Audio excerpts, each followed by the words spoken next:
टीना और शालीन के बीच में लगातार गलतफहमियां बढ़ती जा रही हैं।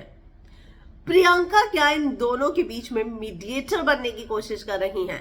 मैं आपको याद दिला दूं कि जब अंकित गया उसके बाद से ऐसा लग रहा था कि मानो प्रियंका जो है टीना और शालीन के रिश्ते में अचानक ज्यादा ही इंटरेस्ट लेने लग गई। और अब कल जो नॉमिनेशन वाला टास्क हुआ है उसके बाद जिस तरीके से टीना ये बोलती हुई नजर आई सौंदर्या को कि जिस लड़के ने तुम्हारे ऊपर सवाल उठाए, तो कहीं ना कहीं टीना ने वो सारी बातें सौंदर्या को बताई जो शालीन ने कभी टीना को बताई थी।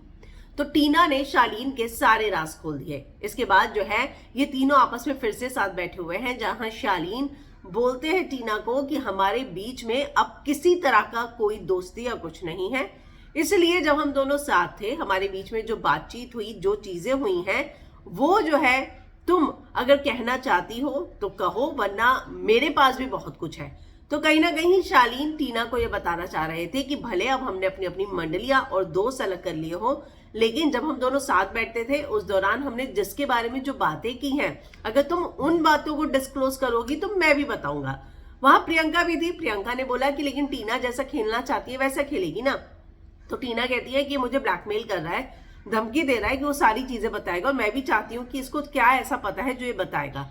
तो कहीं ना कहीं अब इनका रिश्ता जो है इस लेवल पर आ गया है जहां ये एक दूसरे को इस तरह की धमकियां और ब्लैकमेलिंग करते हुए जो है नजर आ रहे हैं।